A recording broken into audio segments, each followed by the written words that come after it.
ആശിഷ് വർമ്മയുടെ ജാരസന്തതി ഞാനാണ് അവനെ. എന്റെ അമ്മയുടെ കണ്ണുനീർ കണ്ട് വളർന്നവൾ ഞാനാണ് അവനെ. ഞാനാണ് രാജേശ്വരി വർമ്മയുടെ പിഴച്ചുണ്ടായ ചെറുമകൾ. ഇതുവരെ പേരിടൽ കർമ്മം പോലും നടന്നിട്ടില്ലാത്തവൾ.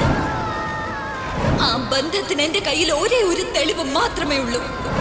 السلام عليكم ورحمة الله وبركاته. صاحبي الكسر نوادا فيديو عصب هدي نوع عصب تهاي channel سبسكرايب نوصار لايك تنها نلضافين دي رجلين أي نوع تهاي ما أنتو وحن كهدلنا نولشة أما لايف ستايل كا أتريشدا أديتي راتوري مقعد نبتة وأديتي راتوري نانس تادن وأفني وحيد نلتي صدنك أكتوبر كون سجال بقول سجاشن يوسدحدا سنة كادون واللباتين يولي حجر وأكترد جشام مسلسلة وحيكون نلتي جايبور رجستان dhalashadeedana waa hindi diinteeduna waa hindu musalsalkeeda ugu horeeyay waxa uu ahaa gungum bahagya iskoolkeedana waa Dayanonda Public School kalarka indhaheeda waa madow kalarka timaheeda sidoo kale waa madow Instagram followerskeedana waa 415,000 waxay ku soo aanbaxday musalsalka Naam Karan oo ay isla jireen Zayn Iman hobbigeeda waa ciyaaraha dansiga iyo heesaha saaxiibkeeda waxa la yiraahdaa